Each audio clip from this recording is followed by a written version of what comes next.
right, folks, I'm going to give it about 30 more seconds and then I'll kick things off.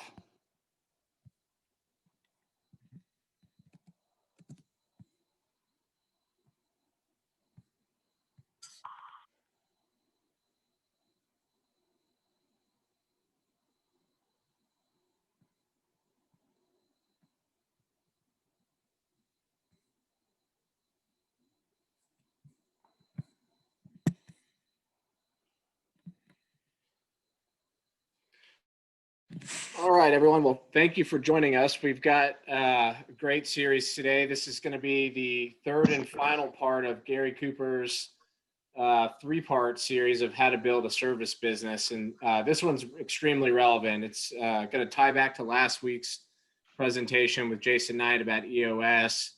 And it's one of the really crucial building blocks for, entrepreneurs and seasoned business owners that want to really solidify their operations, clean up their business, get things organized, not just for a future exit or a transaction, but also to grow their business and focus more on growth and less on the day-to-day. So really relevant series. And as you know, Exit Advisors, we focus on the $1.5 million to 10 million in EBITDA transactions.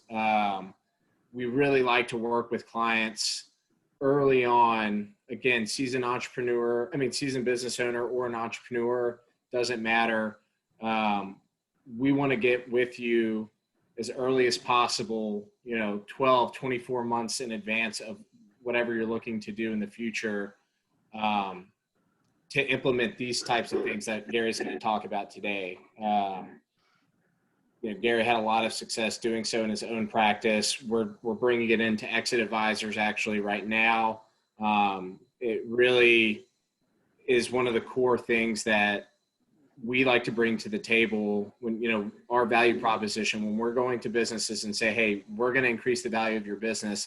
This is one of the really crucial things that we do. This goes into the operations of your business, the heart and soul of it. So it's very relevant.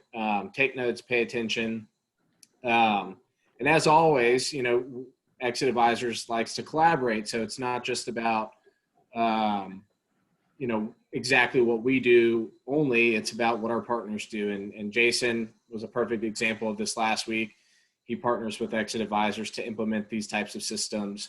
We work with other CPAs, financial advisors, business coaches, that sort of thing, so that when we start going to work on your business, we know what to implement. We have all the tools so that we can tweak and change things around and identify risk, identify red flags, and get your business up to its full potential so that you reap the full benefit of your valuation. Anyways, that's a little bit about us. I'm going to introduce Gary as well now. Most of you probably know Gary. For those of you who do not, Gary's one of the managing partners of Exit Advisors, but he also is the president and CEO of Cooper CPA Group. Prior to building up Cooper CPA, Gary, he's had public accounting experience with KPMG. He is a serial entrepreneur, has created other businesses and including other accounting firms prior to Cooper CPA, which he was able to build up and successfully exit. He had the practice in Cyprus, as you can see on your screen. And he's a certified valuation analyst. Obviously, he's the bean counter accountant that we have come to know and love. But forensic accounting, when it comes time to diving into your financials, Gary's the guy that you want to be doing this, because he doesn't miss a single thing. It's not just, simple financial statement preparation. He's really doing the forensic deep dive to uncover and clean up your financials. So without further ado, I'm going to pass it over to Gary. I'm going to let him kick off this third and final part of his series. Thank you, Andrew. I really appreciate it. And just kind of add to Exit Advisors, I feel that we have a very talented team with a lot of diversification with our experience, and it enables us to really help a business owner understand where they are, how they need to get there, the planning processes and the education. It's very important, especially one of the largest transactions you'll ever experience in your life, selling your business. So give us a call if you need some help. You can certainly visit our website at exitadvisors.com. But this is the third and final series on starting up and building a service company. And so I thought it would be good just to do a really, really brief overview of what we talked about. And by the way, if you want the first two sessions, email me or email any of our team members, and we can certainly send you the video of the first two sessions, or any of the sessions on our webinars. So company-specific risk we kind of talked about in the first session, to where you want to mitigate this, and so there's various ways to do that. We're going to talk about EOS in a big way today, and I'm going to have some great input from Al Danto and Jason Knight as far as the importance of mitigating that particular risk. And that is where the owner is heavily involved in the business, and how they can come in and put EOS in place and really put the right people in the right seats, and allow themselves to do what they're really good at, and that's typically be the visionary. And obviously other company specific risk has to do with material customers, material suppliers. There's a whole list of items that we put out. I know Al has some white papers as well on valuation that we have out on our website, that you can really identify those that affect you. The ins and outs of networking. I mean, building a service business, it's all about relationships, as we all know, and building relationships with the right people.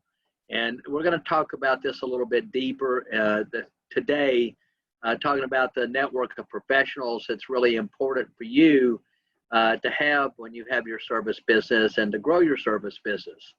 Networking also goes into networking groups. There's such Network in Action, BNI.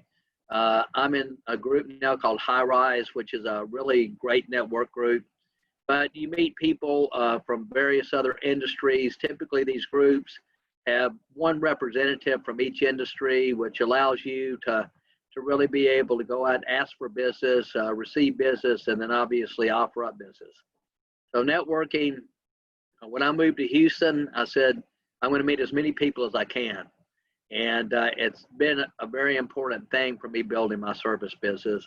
And then, of course, hopefully, first of the year, we'll have the band jam again, to where we'd have a networking, I don't want to call it a meeting or a party, probably a party.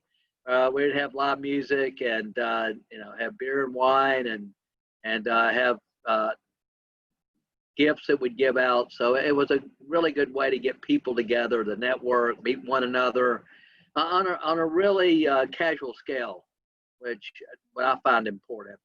And then, of course, the digital marketing. We talked about that in great detail during our first session, the importance of content, the importance of SEO, pay-per-clicks, getting on the first page of Google, the time it takes to nurture that, and building a really significant website.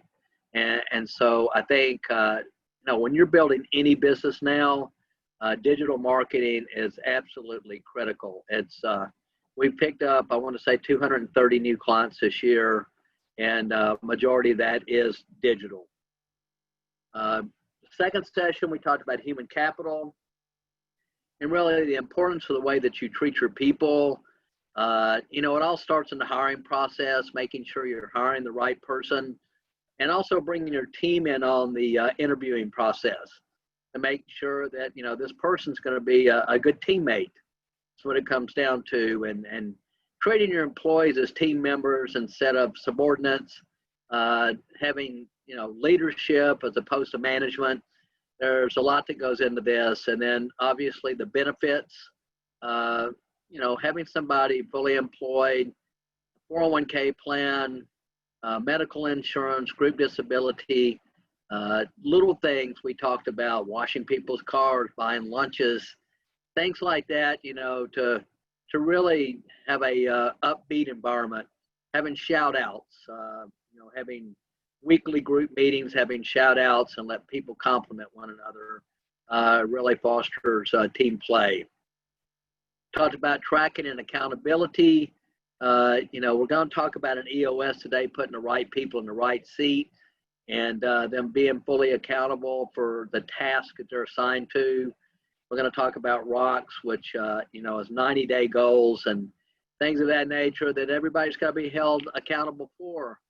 And then, having the proper reporting and tracking in your business, making sure that you understand your numbers, you understand what's going on in your operations.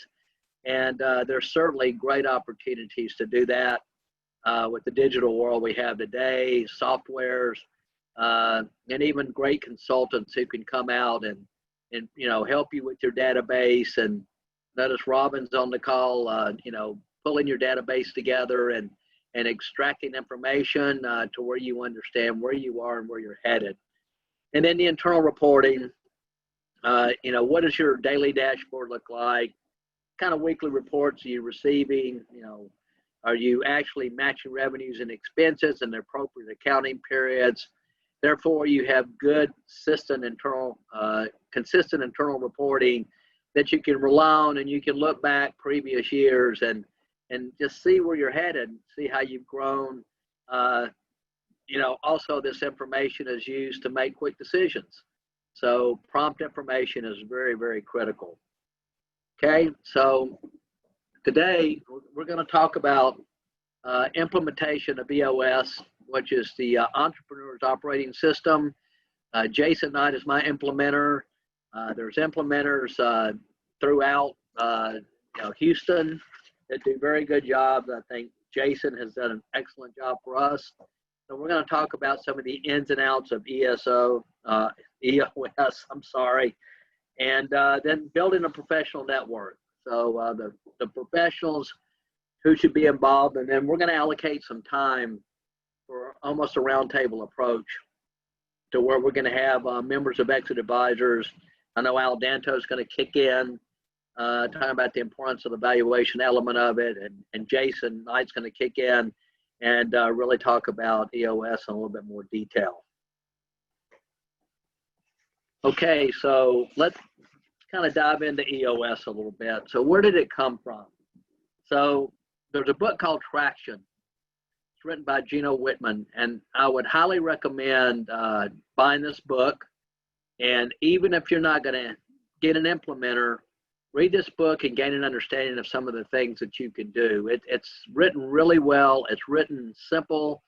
There's other books behind it called Rocket Fuel and Get a Grip that go into a little bit more detail of what a integrator is and what a visionary is, and then has a kind of a real world example of a group that's implementing EOS and some of the difficulties that they may have. And so, let's just kind of go through what you do with EOS and what it can do for you. So first of all, really, identifying your company's core values. And I can't tell you how much we rely on core values in basically leading our staff of core values. When you get into the valuation process with each of your staff members, that's basically what you're looking at. You're looking at, are they embracing the core values of the business? In our case, we have communications with our clients and amongst ourselves as a core value.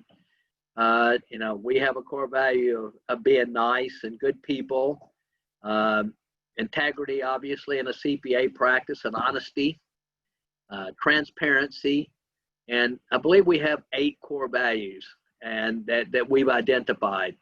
And we have those core values listed up in our staff room to where they can always be referred to. But it's really easy to manage your operations if you have this in place. And EOS really has you go through this process with your implementer and define these core values. And as a management team, you sit down together in an 8-hour session And that's part of this 8-hour session is really, drill down, identify multiple core values that could be possible, and then really get it down to probably less than 10 that you're really going to embrace and you're going to live by. And so that's a really important element of EOS. Really, really critical, putting the right people in the right seat. And so, this is something I think service businesses kind of take for granted. I think it's also something on the hiring process that, there's not a lot of good people out there to hire. So you go and hire somebody and say, hey, I can turn this artist, into an accountant, or I can turn this accountant into an artist. Well, sometimes people don't have the strengths, to do some of the things that you're asking them to do. And so this is a way, I know Lamar Matthews, I don't know if she's on this call or not, but she helped us really go in and interview each of our team members. And we identified, who the visionary, the integrator, the finance person, the operations person, the salesperson, the marketing person. We were really able to identify who should sit in those seats. And we're going to talk about accountability in a little bit, but how they're responsible and accountable for each of the areas of their responsibility. And so talking about the visionary, well, I am the visionary of the accounting practice. I'm the guy that, has the big thoughts, the big ideas, what markets we should pursue, how should we go about pursuing those markets, how do we market ourselves, how do we identify ourselves. And that's all the things that come from the visionary. And the visionary is typically not a good integrator. An integrator is a person who's pulling the switches, who's handling the detail, who keeps up with everything, keeps up with the scorecard of the business. They run the level 10 meetings. So, they're typically the ones that's going to say, no, you can't do that.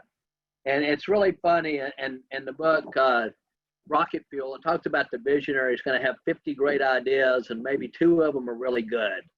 And that very well could be the case. But the 2 ideas that are really good, they're really good. And the integrator is the one that's going to basically be able to filter that.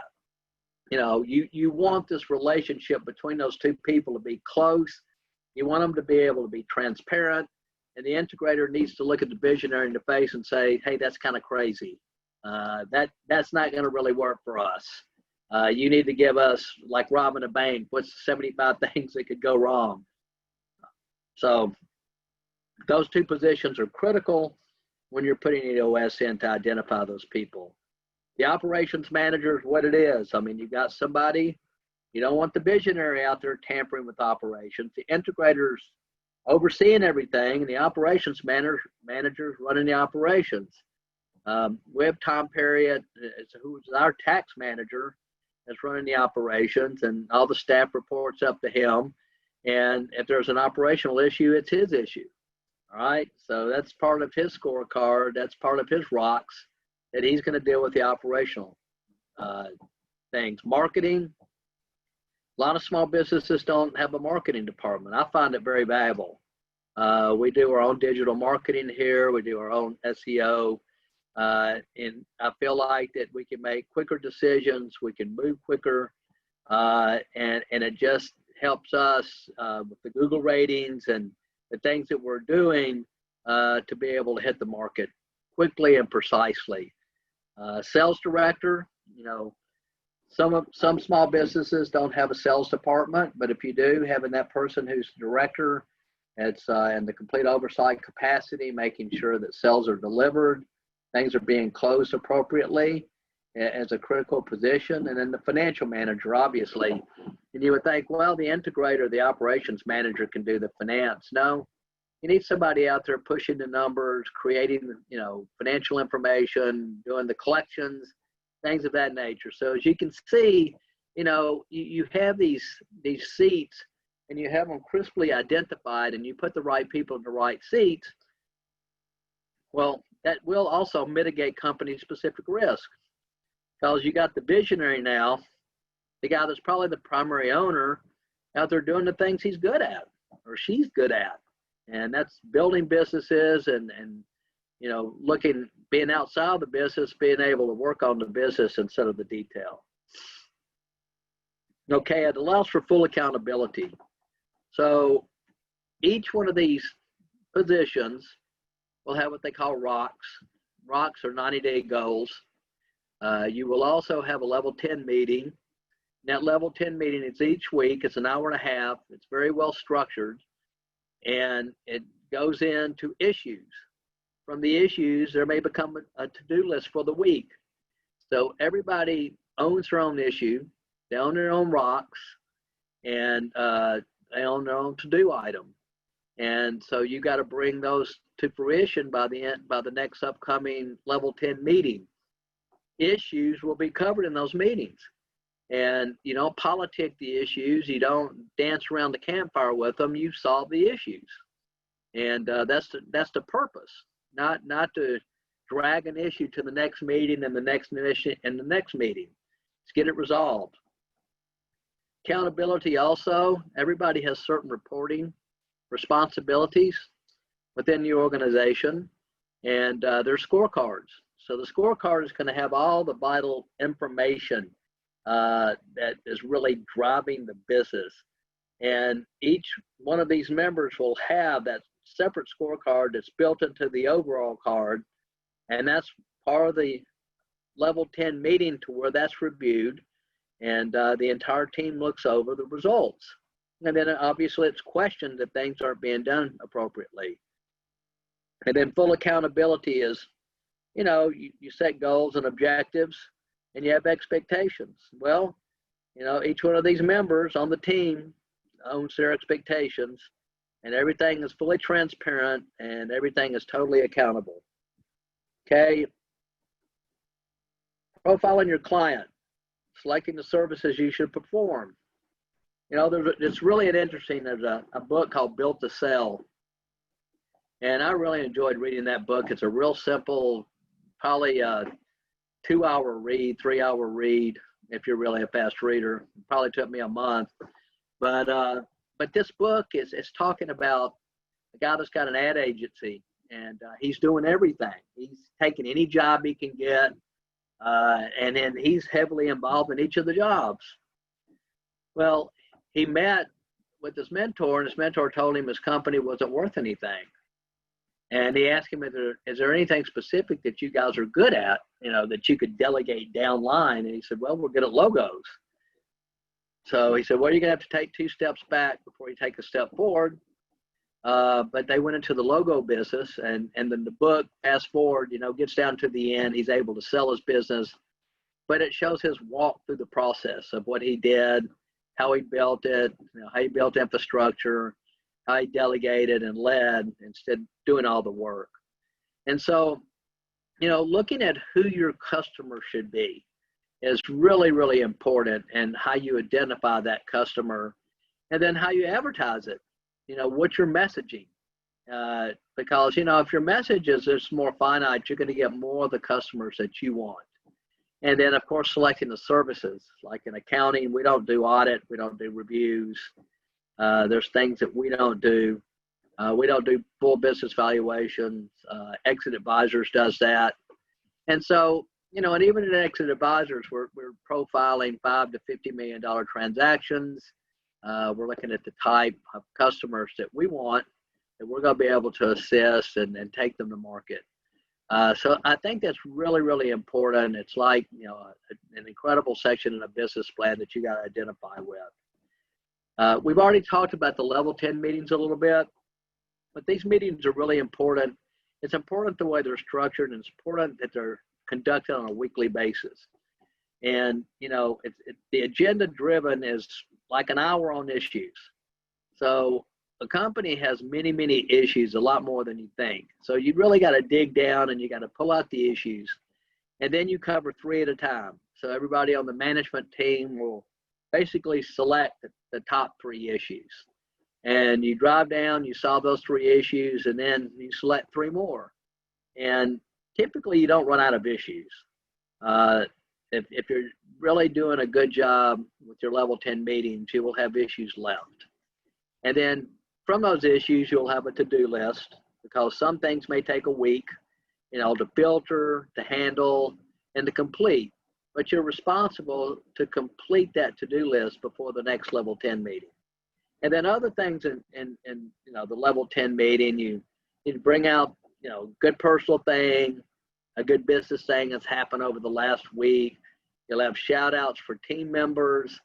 You have an icebreaker. You have some very positive things, to tee up the meeting. And then from that, all the department heads or the operations manager can go have a meeting with staff, convey what was discussed in the level 10. And then, basically what does our path look like on the upcoming week? And then the quarterly meetings are really important. So when you tee up EOS, you'll have 3 8-hour meetings. It's really going to set your path. You're going to identify all the things that we just discussed. You're going to have a plan. You're going to have a very, very solid plan in place that's going to have your company really tightened up, very organized and ready, to run more effectively. And then you go into quarterly meetings. So quarterlies are updates. So quarterlies, you go in to where you're at, what does the last quarter look like? What were the rocks? Did you accomplish the rocks? Is there anything that we can do to improve our performance? And then you set the next 90-day rocks. And so, the rocks, it's always kind of an example that's been used that if you have a pitcher and you have rocks, pebbles, sand, and water. Well, basically if you put the sand and the pebbles in first and the water, the rocks aren't going to fit.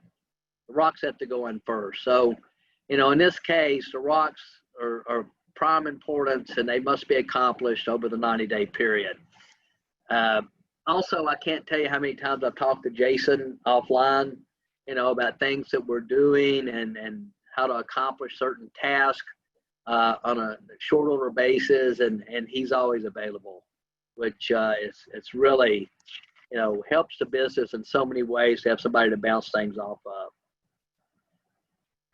All right, so we'll come back to EOS in a minute with a roundtable. I'll just take a little bit of time to talk about systems. Having obviously a sound IT system in place, having disaster recovery in place. I know that the CPA practice, we had that in place actually before Harvey. And so we were blessed. Nobody lost their electricity. The office didn't lose its electricity during Harvey. And we were fully efficient. And COVID, we've been able to do the same thing. We have really, really good IT. And True Water handles our IT. And, we're able to work out of our houses effectively. And we just don't have problems. We don't have shutdowns.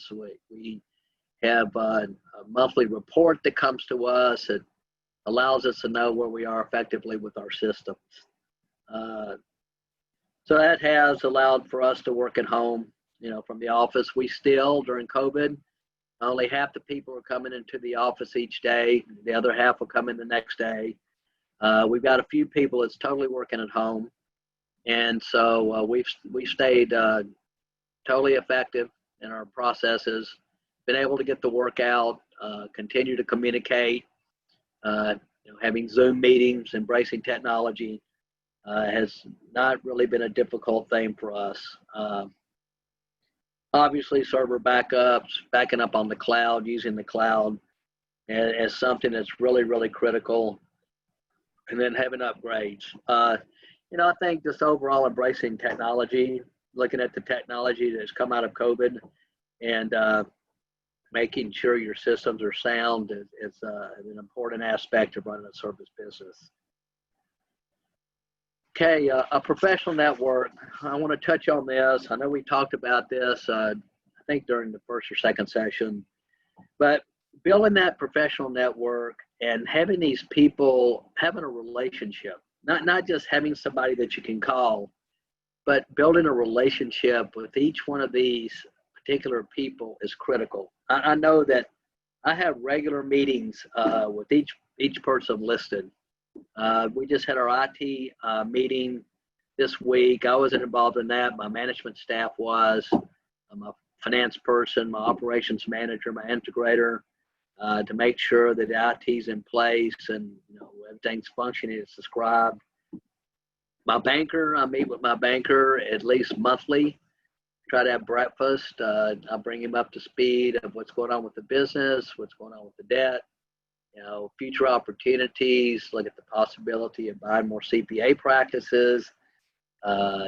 Just whatever. Even with exit advisors, financing transactions, if we have a seller. So, I think just building a relationship, and I know during COVID, it was so important. I had somebody I could really call and talk to, get my PPP funds. And, one thing we try to do with all of our new clients is, tell them the importance of having a banker. I like state banks instead of the larger banks, and I think it just makes it more simplistic when something's needed. And by the way, if you need money, you can't borrow it. If you don't need it, you can get all the money you want. So I encourage everybody to get a line of credit set up, get yourself capitalized for possible future issues, just like if this hurricane would have hit us. A line of credit may have been very important over the next month. Legal counsel. I can't tell you how important Aaron Ball is for helping me right now with things, and having somebody that I can call and consult with on all the various issues that we have. It's an important relationship. I talk with him probably at least once a week on various issues. Somebody I can also send clients to, which is very helpful, small business clients. And so it's just a relationship you need to have. And then even when you start your business, to have a good company agreement, to have the right legal structure set up, possible contractual agreements, all very, very important to do that correctly. There's a lot of people that think they can do napkin deals, and that really doesn't work out well. Okay. Insurance agent. I've got fortunate enough to have a concierge insurance agency, which, just in the last couple of days, talking to them about what's going on with Laura, and really having my ducks in line, understanding, who I would call, what kind of coverage I have, and then all the other insurances, the medical insurance, liability insurance, professional liability insurance.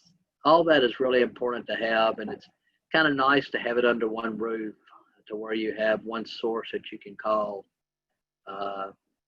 And also legal counsel. I wanted to mention Greg Phillips as well, who helps me on numerous cases as well, and really helps exit advisors in a lot of big ways.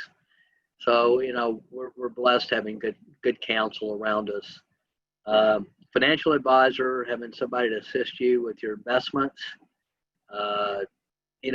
It's really, really important to have somebody who can help guide and direct you and invest your funds, and if you're large enough business to have a treasury function.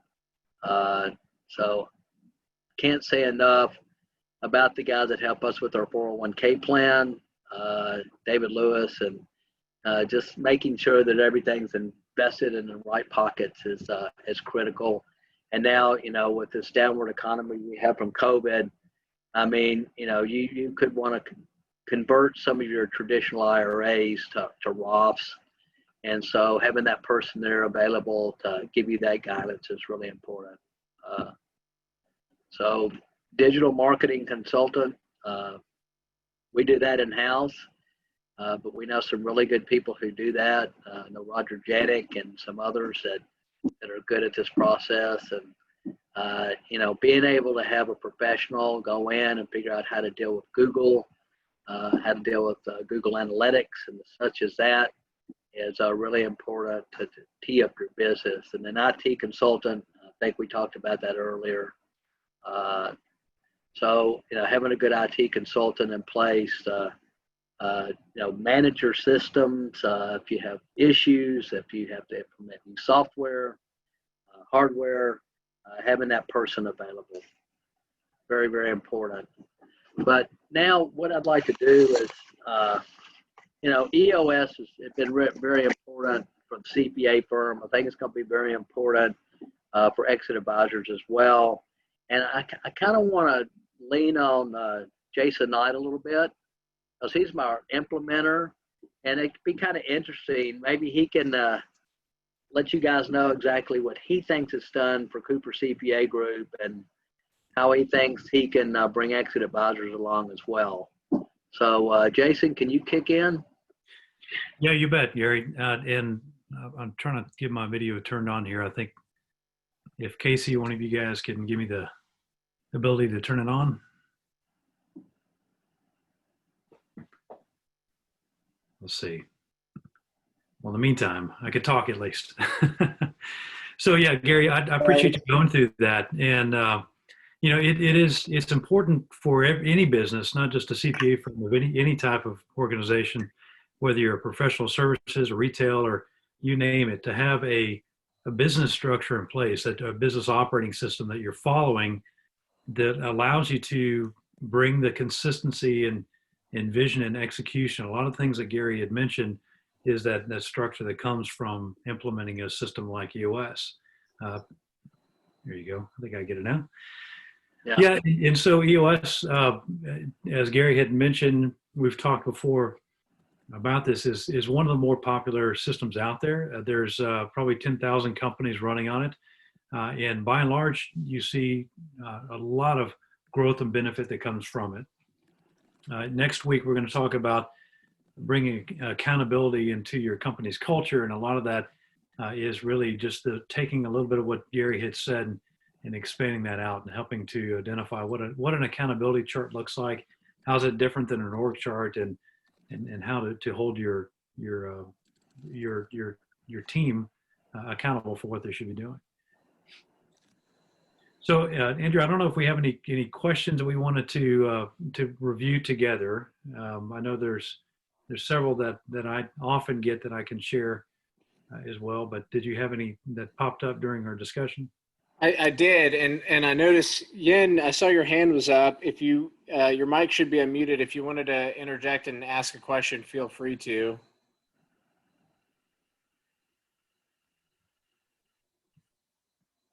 Jason, I'll ask you, Jason, how do you think EOS has affected Cooper CPA Group? Well, I think, so Gary, you had started self-implementing beforehand. And so you had traction, you'd read traction. I think you'd kept a journal of the exercises and had gone through that kind of the thought exercise of that traction takes you through. But when we started working together, what the benefit of the process that EOS takes you through is the whole leadership team. First off, you establish a leadership team, you identify what the necessary roles are, and everybody participates in that structure and direction. So one benefit is that you get everybody on the same page. So it's not just Gary's vision, but it's the vision of the team and the organization. So you have more buy-in for what we're doing because we're doing it as a team.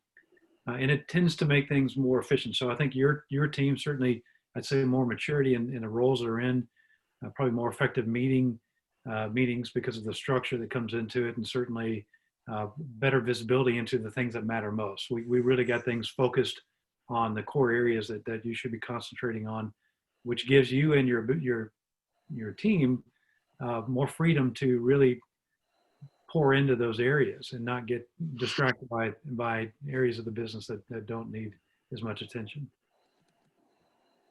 Hey guys, so first of all, for everyone out there, your mics are ready to go. So if you do have a question, feel free to either throw it in the chat or unmute yourself and hop in at any time. We want to start creating a dialogue and keep this like a round table.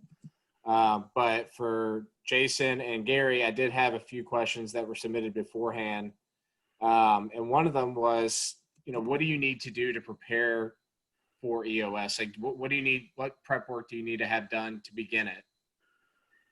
That's one of the biggest hindrances and questions I get. So people will say, well, when I get my house in order, that's really when I want to start EOS. So I've got these other things I want to clean up before we get into it. And, it's a little bit like saying I want to make sure I get in shape before I go to the gym, or, I want to clean the house before the maid comes in. It's really the process. I encourage people to go ahead and start right in the middle of the mess. That's okay, because everything we do is looking at the organization from the outside in and identifying how to best develop the structure and all the components that go with EOS. And so, there's not a lot of prep that has to happen other than just the mental commitment that, hey, we're interested in growing. We're not afraid of change. In fact, we're more afraid of not changing. We're more afraid of the status quo than we are of change. And we're willing to dive in and commit to a process for at least a year or two to get the momentum and really take advantage of it. So it's really more of a mental state of just that commitment and being ready to grow and tackle the big issues. I think for us too, I tried to have everybody on my management team, or I foresee would be on my management team, read the book Traction. I thought that was really a smart thing for them to understand, be on the starting blocks when we have our first meeting. Because those meetings, the first 8-hour meeting, man, it goes by like the speed of light. It just very intense, all the things that you do. And if everybody's already on the same page when they step up, it makes things a lot better, makes it more efficient. Yeah, I agree. That's a great point. Having them read the book Traction will give them a lot more insight into what we're about to do. And what's, just real quick, what's the initial timeline look like? I've had that question myself because we're about to kick it off, and someone else asked that before. But what should you expect? So it is pretty intense. So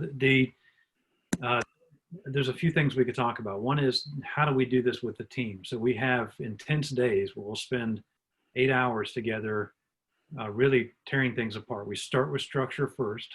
And so we get the accountability chart built. We get the top priorities for the quarter built. We start working on your scorecard. We do all these things in the first full day session as a leadership team. Then we live in that for 30 days. We come back and then we start tackling vision.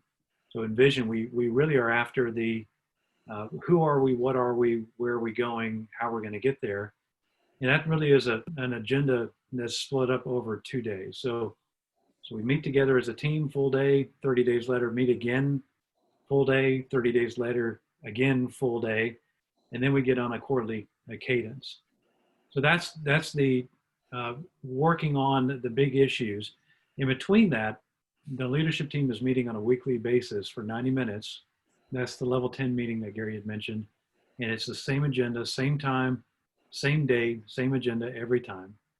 And so we work on that every week. And I'll work with you to get you strong in those areas.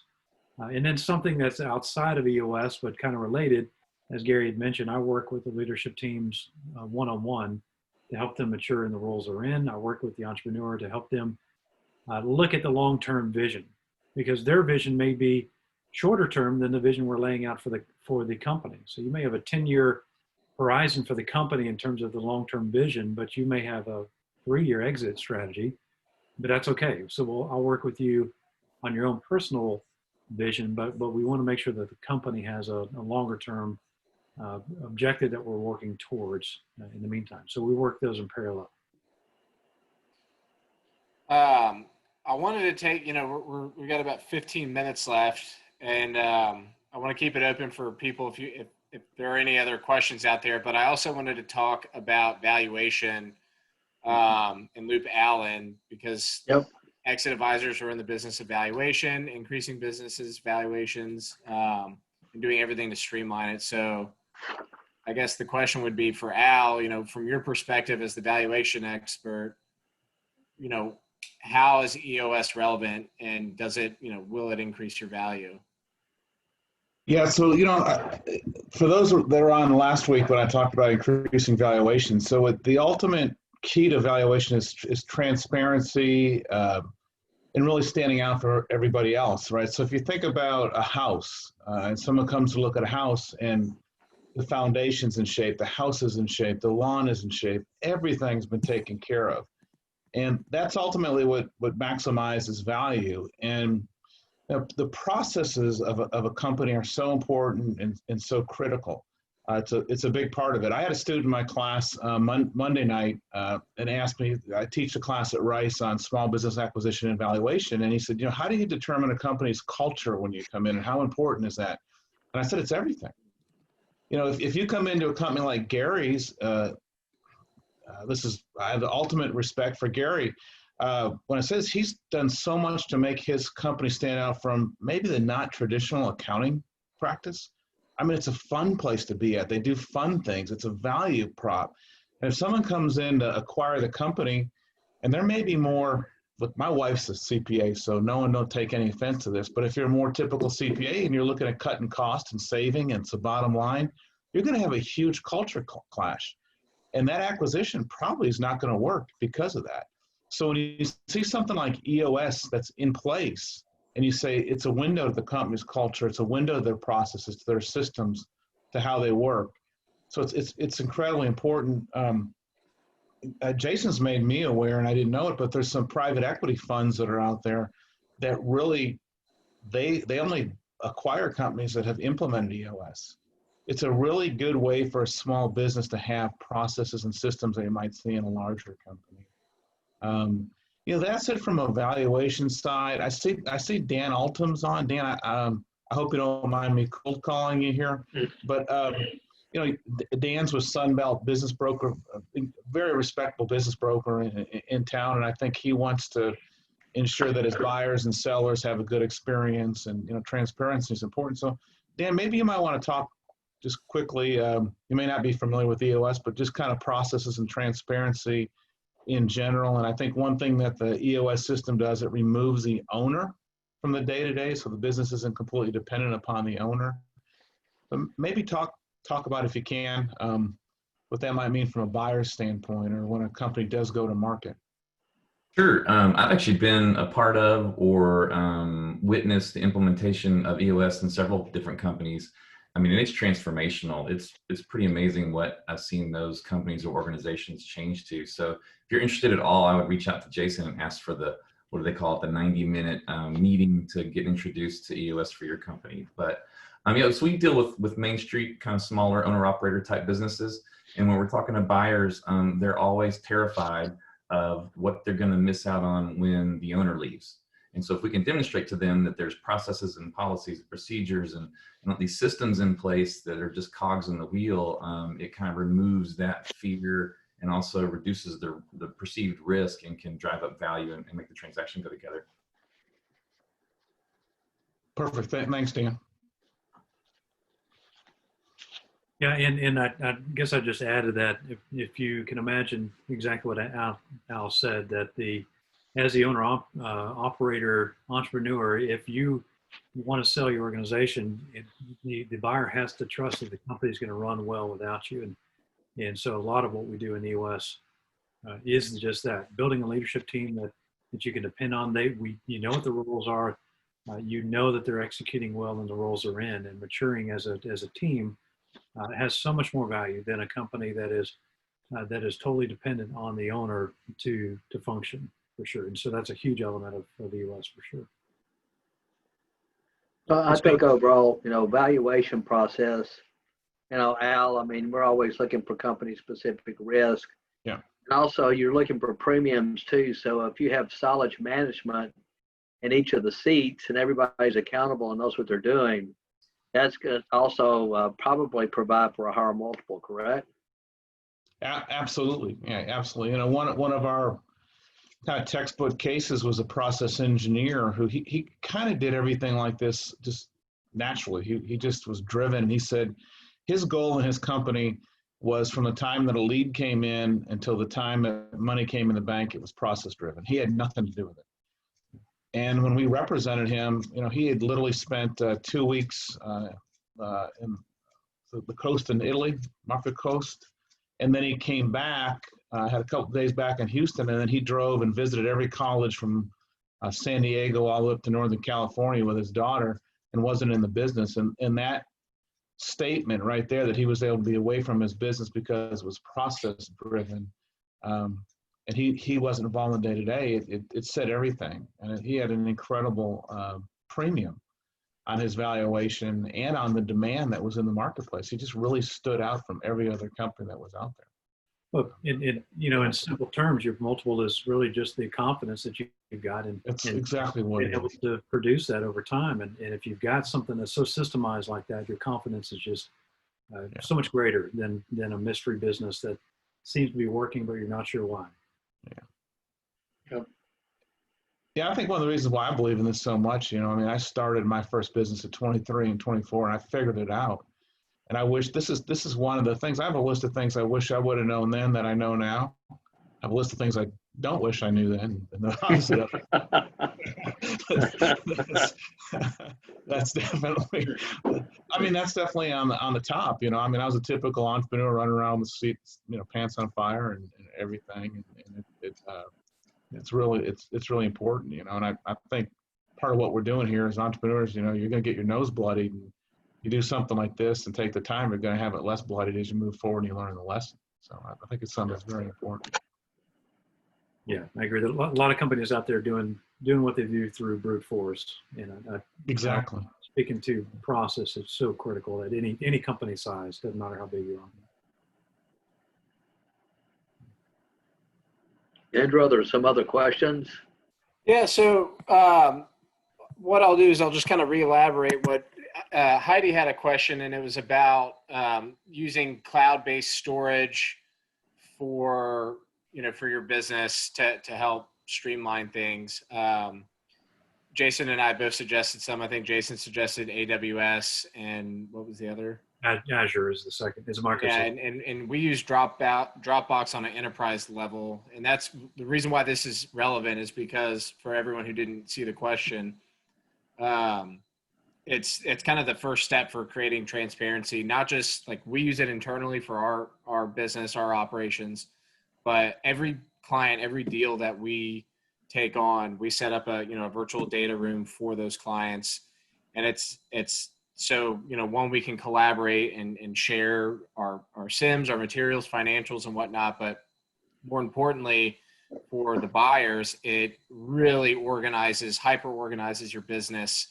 It sounds like very simple housekeeping, and some of the time it really is. If you already have this stuff organized, it's easy for you to implement this. But when Al's kind of got a vision, when we go to market, ideally we can take a cleaned up, ready to go company and put this data room out there for a buyer, and their due diligence questions are almost immediately answered before they can even ask them. Everything's right there. There are their financials, on a monthly basis, showing their margins, showing their growth. Here are their contracts with certain clients. Are they transferable contracts? Are they assignable?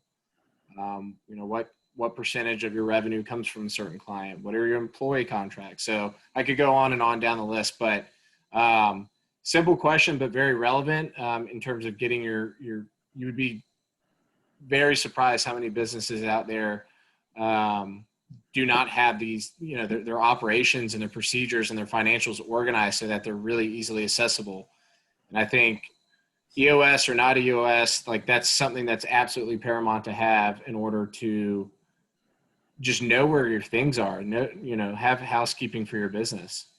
Well, and there's a lot of areas. So we talk about this a lot. My background is IT. The company I sold a few years ago was enterprise IT services. And we find just kind of what Gary was saying about having partnerships earlier on. And you're going to find that in business, certainly small, medium business, where you've got partners that are better at doing their respective areas than you're able to do in-house. And cloud services is definitely one of those where if we're talking about operational use of cloud technology, getting your servers into an environment where they're backing it up, they're securing it, there's redundancy built in there, there's infrastructure that you couldn't possibly do yourself. And so you're, again, simplifying your environment, you're simplifying your processes, and you're making it more dependable, reliable, and more predictable. And so cloud, it's obviously been around forever. That's not a new topic, but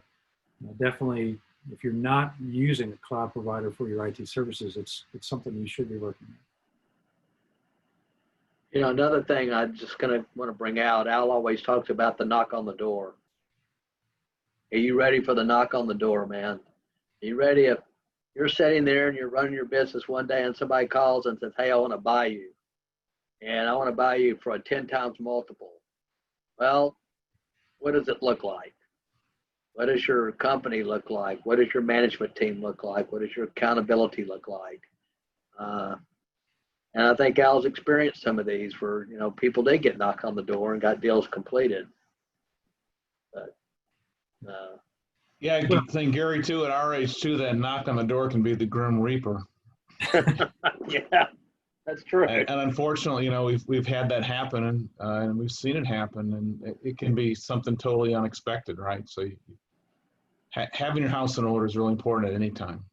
And one thing it's blatantly obvious, but I don't think we've even mentioned it. It's, some of the hesitation with anything that you buy or invest in is it worth it? Should I put this capital into buying something or, investing in my business? And the answer isn't just yes, it's you're going to get that money back. Absolutely. Jason makes the argument that you're going to get that back just in terms of business efficiency and operations and streamlining your business, increasing your sales. From our perspective, if you're, 2 years out and you're like, maybe I'm going to exit my business, but you need to start now, because the money that you're going to invest in doing this and getting prepared, like your worst case scenario is you're going to get that back as an add back to your business. But moreover, you're going to increase the value by creating all these controls and processes that to a buyer coming in reduces uncertainty. Their questions are answered and they can see that this business operates cleanly and efficiently. So. Yeah, you're absolutely right. So if we want to focus on maximizing your EBITDA, of course, but sometimes improving your multiple is a much higher return than just EBITDA, right? And so anything you can do, even if it's a 0.5%, as you start increasing that, is going to pay huge dividends, obviously, on the back end. So everything we've been talking about is not only going to have a positive impact on your EBITDA, certainly in the long run, but definitely on the multiple side. And that's where we see a big return all the way around for everybody involved. It's including the buyer. So it's a definitely win. Yep. Well, guys, I think that's about it. Unless we have any last minute questions, I think this was a great little roundtable we had, and thank everyone on the panel. Especially Gary for walking us through this 3-part series over the past couple months and preparing all of the materials, and Jason for helping chime in, likewise with Al. And while we have you, Jason, we've got another presentation that you have coming up September 2nd. Would love for all of you to continue to join us. You can register. You'll get an email from us, but you can find the registration on our website or on our LinkedIn page.